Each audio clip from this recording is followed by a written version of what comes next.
Sports Extra is brought to you by Mike's Giant Submarines. Come on into Mike's and get great sensations today. And by Checkpoint Foreign Car Incorporated, serving Western New York for over 47 years. Bills.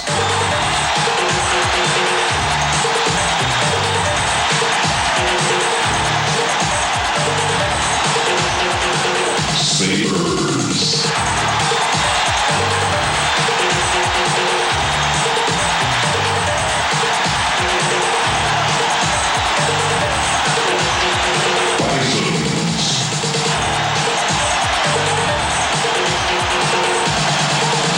Sports Extra.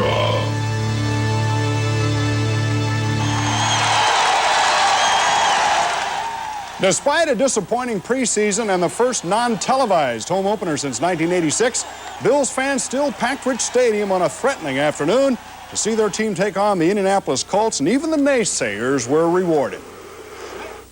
Well, see, that came all about from the preseason, and we were looking like crap and things like that. We knew what we were going to do. We know what we're capable of. The people that are doubters, please, go find another team, do something like that, because we don't have time for doubters. If you want to be a part of the Buffalo Bills, have confidence and faith in us, and we're going to come through in the end. All right. Hello again. I'm Ed Kilgore, and welcome to another season of Sports Extra. And we begin on a positive note as the Bills whipped the Indianapolis Colts 26-10. It was a game that really wasn't as one-sided as the final score, but tell you what, considering the lack of playing time for a lot of the veterans in preseason, a very solid performance in all phases. Now, based on today's game, let's have a little fun here. I know it's early. What do you think? You think the Bills are Super Bowl contenders? If you think, yeah, they are, call us at 644-9900. If you think, nah, you're still a little skeptical, it's 644-9905. And yeah, it's early, but let's just see what you think at this point. By the way, tight end Keith McKellar, who is an emerging star in that Bills offense, will join us live in just a little bit. We're also going to have a very lively roundtable discussion as well. Well, the Bills shocked the Colts as well as the 78,899 fans on hand by opening the game with a no-huddle offense. Jim Kelly hits McKellar for 20 yards, and then Don Smith for 9 as the Bills drive from their own 11 to the Colts' 13-yard line. The Colts called timeout. They're befuddled, but then the Bills kind of goof up as Thurman Thomas, who had only a couple rusty moments in this one, does botch the pitch and the drive stalls. So Scott Norwood, who had hit 4 of 6, comes on and nails the 29-yarder, and the Bills have a 3-0 lead. Now, that no-huddle offense certainly caught the Bills fans by surprise, but how about it? Did it really surprise the Colts? Mike DeGeorge has more on that. The Bills haven't gone to a huddle yet. They keep coming right back to the line of scrimmage.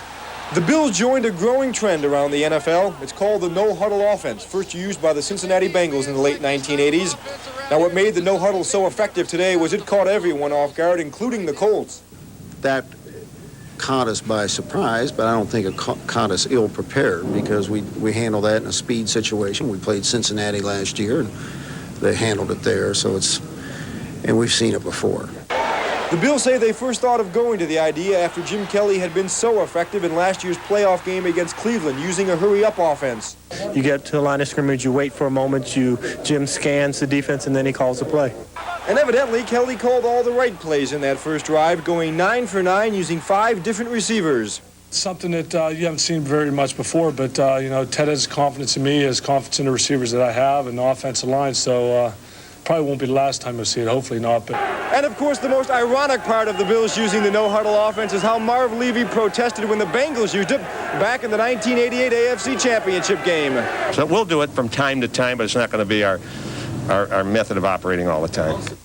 Mike DeGeorge, Sports Extra. All right, well, coming into this game, opinions kind of varied on Colts rookie quarterback Jeff George. A lot of people thought he was overrated as a top pick. Well, he erased a lot of doubts in his NFL debut today. He was very cool under pressure. His quick release finds Jesse Hester here for 25 yards on the Colts' first possession as Leonard Smith misses the tackle. He would later nail some people, though. The Bills finally stiffen, though, on 3rd and goal from the 2-yard line. Some good hits by that interior side of the line, and the Colts settle for a Dean Piasucci field goal to tie it at 3. In the second quarter, though, the Bills' defense and special teams able to come up with some big plays. Now, Bruce Smith will wind up sacking George. Now, watch here. As Bruce goes for the football, he forces the fumble. Leon Seals recovers at the 22, and Bruce says this is something he's working on. this season. It was on purpose. I'm more conscious of that this year when I'm getting back there on the quarterback. I want to wrap that arm around him, and it'll force him to drop the ball, and that was my main objective. All right, the Bills take advantage as Kelly hits the touchdown man. Butch roll from 3 yards out, and it's 10-3. Kelly, incidentally, 14 of 14 at one point. Then Darryl Talley, ready to go despite the recent knee surgery, moves in from the right side, even though he's almost tackled there by the offensive lineman. It's a sack on George, and then rookie J.D. Williams makes a huge play. He blocks the John Stark punt deep in Colts territory. Marv Levy says the Bills worked with Williams on this situation. You gotta want to do it, just you can't be afraid of the ball or anything. You just gotta go out and try to get it. We kept James out after practice 3 or 4 times during the week, working on blocking it and his technique, and have it pay off the first time he's in there. It's tremendously gratifying. Well, this is not the first time Williams has done that. He blocked 10 of them last year in college. Well, it looked like the Bills would have another quick 6. Kelly is on the mark. As a matter of fact, he finished 28 of 37 for 283 yards, a touchdown, and no interception. It really should have been 2 touchdowns, but Don Beebe drops the perfect strike in the end zone. Nobody felt worse about it than Don after the game. Yeah, it was like the Red Sea just parting. I mean, it was just wide open, and all of a sudden it just, it was on me so quick that, it was a great pass by Jim, and I should have caught it, but I'll get the next one. I'm not worried about it. Once again, the Bills call on Norwood. His 32-yarder makes it 13-3. And then Jeff Wright, with a very quick move, sacks George to stop the Colts and give the Bills another shot. Now, 12 seconds left, no timeouts at the 20, so the Bills play it safe, and as far as I'm concerned, smart. They take the Norwood field goal from the 37, so the Bills have a 16-3 lead at the half. But I tell you what, the game far from over at this point. George came out in the second half and looked like a 10-year veteran on the Colts' first possession of the second half. The Bills really coming after him. He gets a little help here. Watch the great one-hand grab by Billy Brooks. This play covers 21 yards. Sensational catch here. Then 3rd and 19. And George throws a perfect strike to Stanley Morgan over J.D. Williams. It covers 25 yards and makes it 16-10. He's a quarterback. He's a quick release. It's too bad he got knocked out. It would have been interesting, but, he's a good player. He's going to be around for a long time. Early in the 4th quarter, after the Bills miss a field goal, the Colts threaten to take the lead, but Kirby Jackson breaks up a 3rd down pass, and then Biasucci misses the chip shot, and the Colts come up empty. It's still 16-10 Bills. Now, if that Biasucci miss wasn't big, what happened after that was a Thurman Thomas fumble gives the Colts the ball in great field position with about 12 minutes to go. And then Cornelius Bennett, he now wears number 97. That's his old Alabama number. And he blitzed, and then he drops George heavily to the turf. George suffers a concussion, and he is finished for the day. Well, quite naturally, nobody blocked me. I put a good move on the guy upfield. I came back up on and nobody touched me. It was just, I was running as fast as I could and got a good clean lick on him. I didn't try to hurt the guy right away. I went to see was he all right, and those things just happen. All right, so the Bills go to work on offense again. Kelly to McKellar again. Another great grab, and this sets up a Norwood 47-yarder. This was a huge kick because he had missed a pair from 44 yards out, and that's 19-10. Then Jack Trudeau, who has hurt the Bills in the past, intercepted by Mark Kelso with about 5 minutes to go. Now, it seems like Thurman Thomas is just about warming up now. The Bills' offensive line, minus Will Wolford, had to sit out with a hamstring pull. They begin opening some holes. Rookie Glenn Parker and John Davis do terrific jobs along with Richard Hull and Ballard. Now, Thurman goes 29 yards. Watch the move right here. Whoa. And this will set up a 5-yard touchdown by Thurman, who again makes a nifty little cut back inside. Thurman finishes with 84 yards on 20 carries. And, hey, who needs preseason? He knew he'd be busy. Throughout the week, they said they were going to go to me, so I was prepared. I was ready to go. I got a little winded there in the first quarter because I haven't been involved in training camp and things like that. But as the game went on, I got better and better at understanding things and how to get rest. All right, we want to remind you once again to participate in tonight's fun telepoll. Once again, our question, sure, it's unfair, but let's see what happens. Do you think, based on today's game, that the Bills are Super Bowl contenders? If you're on the bandwagon, 644-9900, but if you're still a little doubtful, think you need to know more, 644-9905, and we'll tell you how that comes out a little later on. And remember, later on in the show, Bills tight end Keith McKellar will be with us live, but coming up next, Wes takes a look at what else happened around the National Football League today.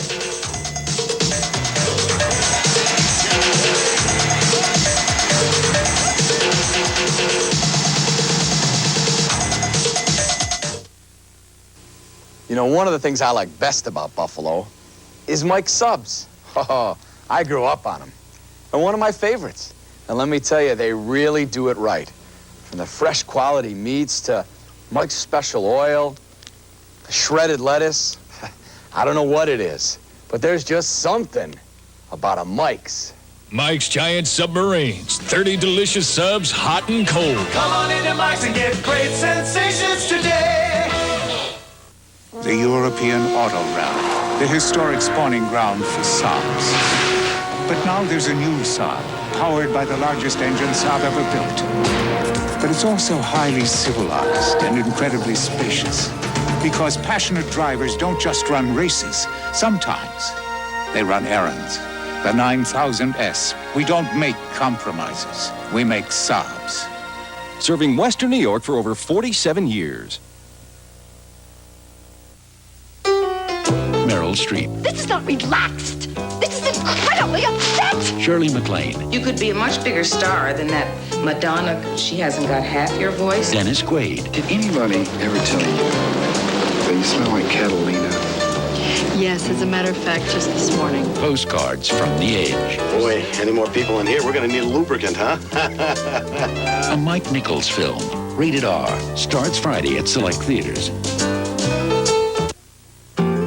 It's been a real tough day, but my mom's going to make it better with a real special sandwich. She uses good stuff, like cheese from Wisconsin. She says Wisconsin makes the best cheese, so they call it the Dairy State or Dairy Land or something. I just think Wisconsin cheese tastes good, no matter what Wisconsin is. When the meal comes from your heart, shouldn't the cheese come from Wisconsin? You're watching WGRZ, TV2, Buffalo, New York.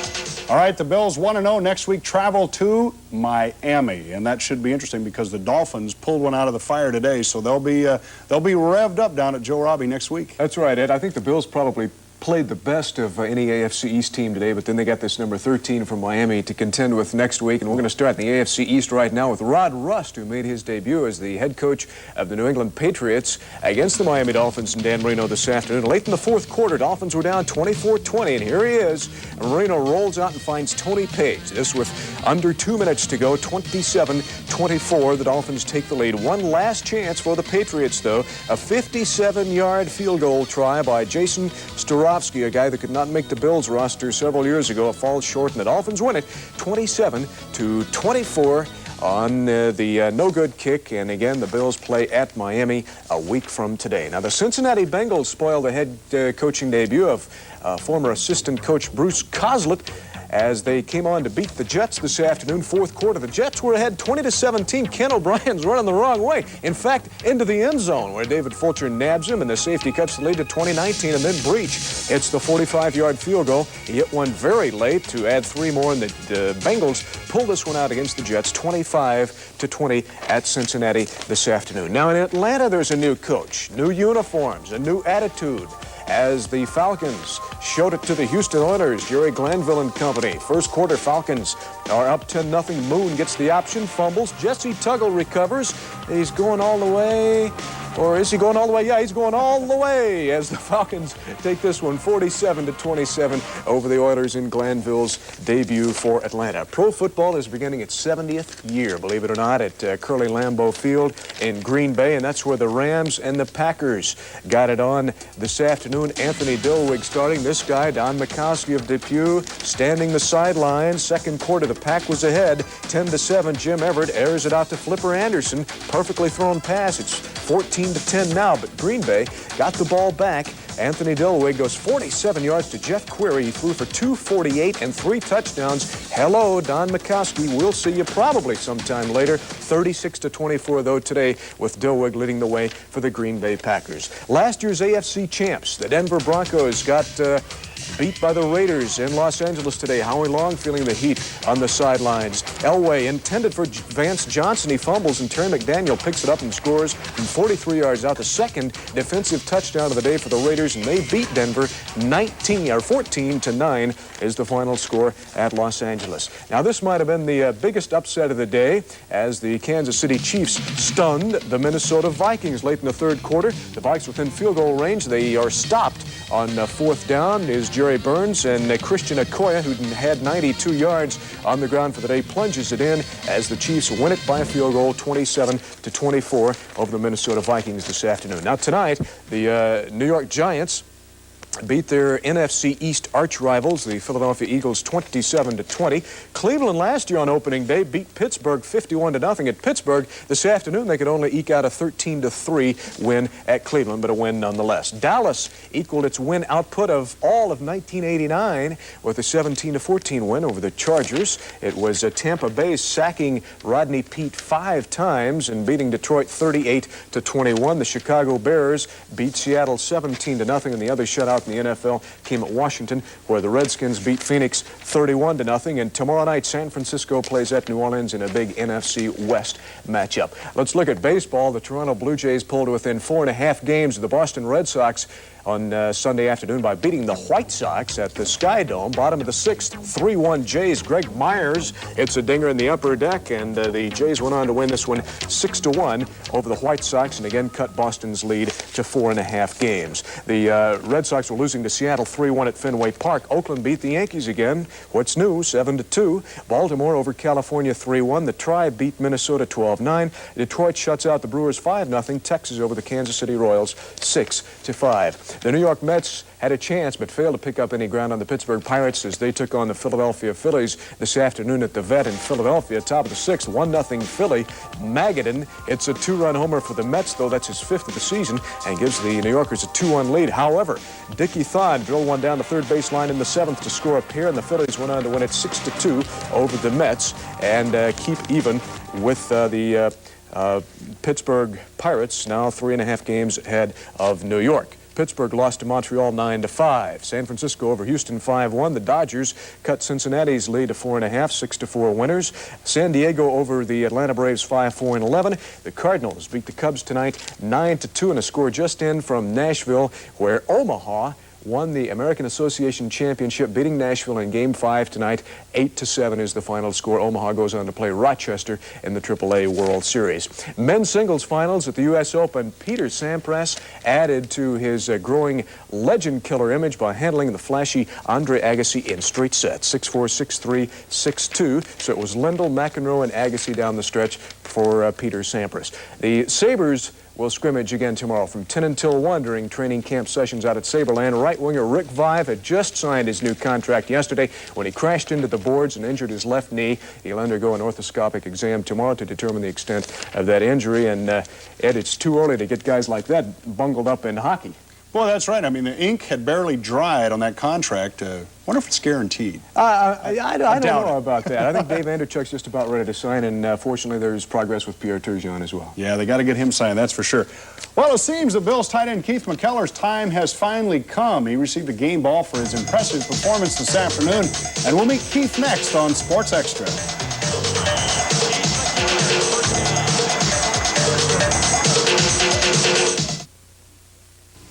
You know, one of the things I like best about Buffalo is Mike Subs. Oh, I grew up on them. They're one of my favorites. And let me tell you, they really do it right. From the fresh quality meats to Mike's special oil, the shredded lettuce. I don't know what it is, but there's just something about a Mike's. Mike's Giant Submarines. 30 delicious subs, hot and cold. Come on into Mike's and get great sensations today. Some cars you buy because you have to, and some because you want to. Have to, want to. Have to, want to. Then there's the Saab 9000S, with the largest engine Saab ever built, plus the space and solidity of a station wagon. The 9000S. A car, not a compromise. Because we don't make compromises. We make Saabs. Serving Western New York for over 47 years. It's September. Do you know where your long underwear is? Darling, where's my long underwear?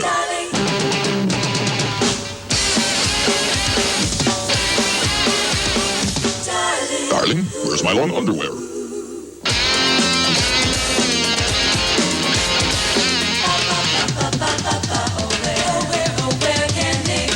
Darling, where's my long underwear?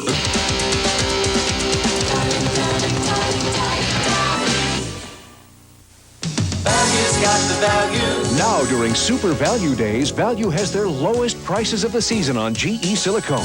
Choose door and window or bathroom caulk, all guaranteed flexible for 50 years. On sale just $2.99 a large tube. If the exterior surfaces around your home aren't lasting, you need Thompson's Water Seal. It forms a waterproof barrier on wood, concrete, and brick. Just $8.99 a gallon after instant rebate. Value's got the real values for the do-it-yourselfer in you. Value Home Centers.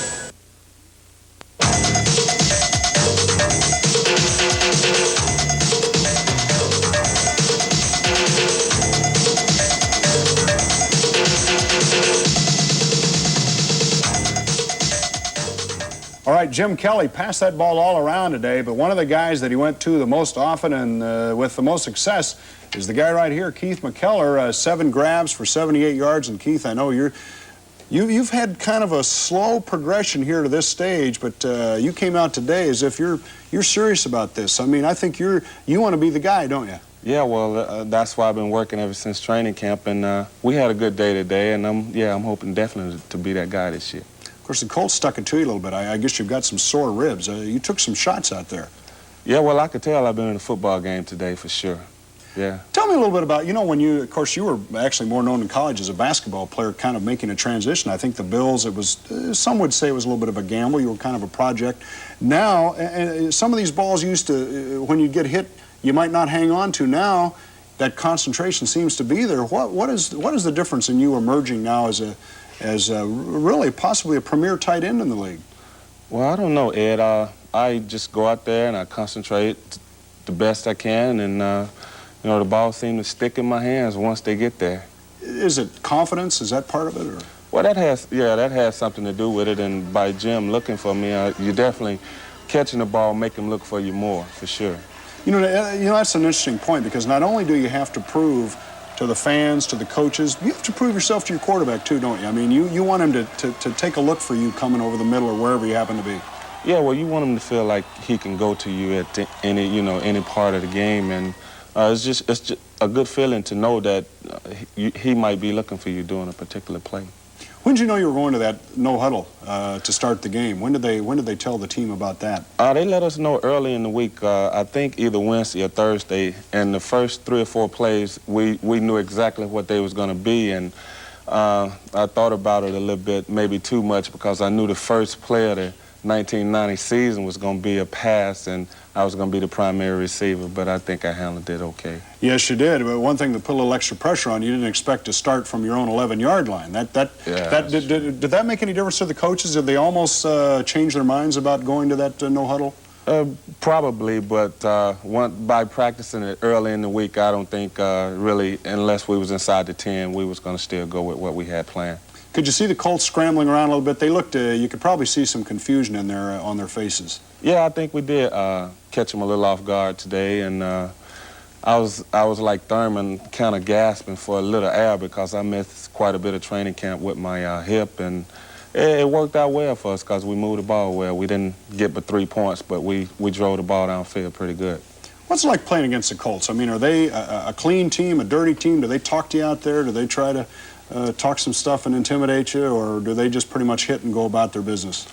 Pretty much hit and go about their business. They're a pretty clean team, and they got 2 real good outside linebackers in Bickett, is a Pro Bowler, and Chip Banks, who was also Pro Bowler. He was all over the field today, wasn't he? Yeah, they got 2 good outside. Good defense. Good defense. A lot of the fans notice, I noticed it a little bit, but on the sidelines, last year people talked about the bickering Bills, and it seems that there's a very much of a new attitude. Of course, winning makes everybody happy, but you didn't win in preseason, but yet it didn't seem to matter. Nobody seemed to panic. It seems like this group, at least my perception, is that there really is a little more togetherness based on last year. Yeah, well, definitely. We, you know, the season didn't go the way we wanted it to last year, and, you know, a few people said some things maybe they wish they wouldn't have said, and the people gave us, you know, bickering beers they were saying we were, and that made us pull together even more, because we can't really depend on the people outside, because when you win and they all on your back, and when you lose, then they go to talking about you, and, you know, we got to pull together as a team, and hopefully we'll stay that way all year. All right, Keith, thanks for stopping by, and congratulations. Going to have a tough one next week, though. All right, thank you, Ed. All right. Bills will be at Miami next week. Okay, now after every game, everybody has their opinions, of course. And when we come back, we'll head to the Sports Extra Roundtable to give you a few of ours.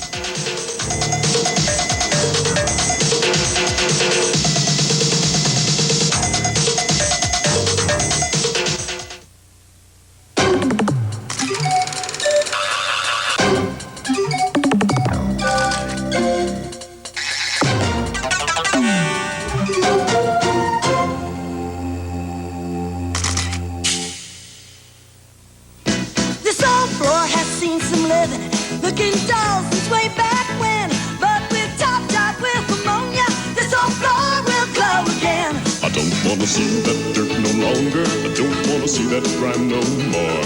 Older floors have cracks and crevices that trap dirt. Top Job has ammonia. Top Job penetrates deep, dissolves the trapped-in dirt that makes older floors look dull. When I give this job to Top Top, this old floor will glow again. Yo, Pierre. Yeah? Old Dogs Go to Heaven is out on video. Really? Yeah, you know that great Don Bluth movie about the cool dogs who helped this orphan? Mm-hmm. My family's in there buying it. Look, it's only $19.98 with the $5 rebate from Downy. Downy? What's Downy? But stuff that makes their clothes soft, and this sweater smell great. Hey, showtime. I'm out of here. Lucky dog. Come on in, it's fluffy soft. Come on in to Downy. Life's pretty soft. But where's the popcorn? You're up. I'm sleeping. You were walking. I was walking in my sleep. Have your coffee. Hey, yours is darker than mine. Mine's decaffeinated Folgers crystals. Yours is the decaffeinated you always drink. Did you use the same amount? Yeah, watch. Mine's mountain grown Folgers.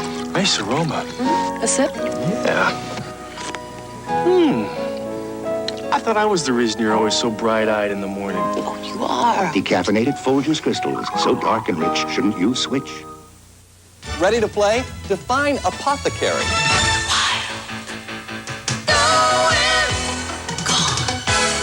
The Joker's Wild premieres Monday at 11 on Channel 2. If you said druggist, you're ready to go wild. Transportation for guests on Sports Extra provided by Prestige Limousine Service, serving all of Western New York and Canada. Guests on Sports Extra receive a radar detector from Advanced Auto Electronics, servicing all your needs from sunroofs to car stereos. Guests also receive a $50 gift certificate to the Pro Image for the look and feel of a pro. Welcome back to the Roundtable, and based on the results of our telepoll, we still have some skeptics out there. Actually, I would have been disappointed if everyone had said the Bills are Super Bowl bound. I mean, you know, there is still a long way to go. With over 1,500 calls in, 57% of you say no, the Bills are not Super Bowl contenders. 43% say yes, they are, so I suppose there's still some proving to do. I'd have to agree that right now it's a little early to say the Bills are Super Bowl contenders. However, based on the preseason lack of playing time, kind of tough to find any huge faults with this club today. The defense allowed only, I think, 229 total yards. Offense, you'd like to have a few more yards rushing, but again, Thurman missed the whole preseason. Kelly, I mean, does he even need to take preseason? Hit the first 14 passes were completions, and the 15th was dropped. Beating the Colts, though, is, I mean, no big deal. I mean, this team, if the Colts win 5 or 6 games, I mean, they are not a good football team. They've got 9 youngsters in there, have a rookie quarterback, and they're not a very good football team if they win 5 or 6 games. I mean, got a good defense, though, Mike. They've got good linebackers. Yeah. The Bills have never had problems with the AFC East teams the last 3 years. I mean, let's face it, the Bills, the toughest time for the Bills will come in the second half of the season when they play the NFC teams, the NFC East team. Then we'll know just how good this football team is. That's why it's a premium that they really do win a lot of these early games, especially against their own divisional opponents, and run away and hide with the division before that ever becomes a factor. Oh, it would. I tell you, it would have been a disaster had they lost today. A division game at home against a team. Yeah, I mean, the Colts, absolutely, their team, the Bills should beat. They've had many distractions. Eric Dickerson. Now, Stu, the star of our cult hero. the star, yeah, Stu, the star of our 11 o'clock show. Yeah, Steve's in trouble. But from your vantage point down on the sidelines, I thought it was a great balanced offense. They had almost as many running plays as they did passing plays. It was a good balance. I thought the offense was fine. I loved when they came out and run and shoot. The crowd loved it, and it was very effective. Even though it only produced the 3 points on the drive, they moved the ball right down the field. I guess technically, Stu, we can't call it the run Oh, and well, shoot. the hurry-up offense. Yes. I thought it was great. I mean, it's a tough team to stop offensively now. You got James Lofton out there. I mean, Andre Reed wasn't even the featured receiver. And who do you cover? Would you not agree, though, that on the Bills team, they're going to put points up. They've got so many offensive weapons. I mean, the concern for this team, I think, like it was last year, is the defense. Is there depth on the defensive line? I mean, is there somebody other who can put on a pass rush other than Bruce Smith and maybe Cornelius Bennett? And maybe the secondary, there's still not enough speed in the defensive secondary. I'll tell you what, though, it's going to help the defense a lot if the offense doesn't turn the ball over so much this year. And that was promising today, even though Thurman had an early gaffe and turned the ball over once. But the Bills had a big giveaway takeaway plus today, and I think it factored into this football game. Yeah, it's hard to tell. You know, like to me, Leon Seals looked like he was certainly holding his own in there, and it's a little bit tough to tell sometimes how Wright did in the middle, although he did certainly have. He had the sack, and again, what they have, 50 yards rushing? I think the key with Jeff Wright will be, I mean, he's used to coming in as a backup. Can he play an entire season? That's been the knack on Jeff Wright. Can he play for the entire season without getting injured, and maybe without getting worn down now over the long haul, because it appears that the front liners are going to stay in there most of the time, unlike last year when they did a lot of substituting on the defensive line. Yeah, no, that's got to be a tiring thing. Also, a lot of people want to know why they don't go to the hurry-up offense more, but actually that's a very tiring system as well on offensive linemen. Speaking of the offensive line, great job. Although this is one of those things, that's right, you have to look at the films, you know, but obviously, because Kelly was not sacked, had a lot of time, we're going to go to a break right here. Oh, you mean the show is over? Well, I thought the special teams were good, too. Anytime you get a blocked punt, I just thought I'd get a little plug in there, okay? That's right. Well, heck, we're having so much fun here. I guess we're out of time, so thanks for joining us on Sports Extra. Remember, next week, the Bills at Miami, and we'll see you right here next Sunday night at 11:30. So long, everybody.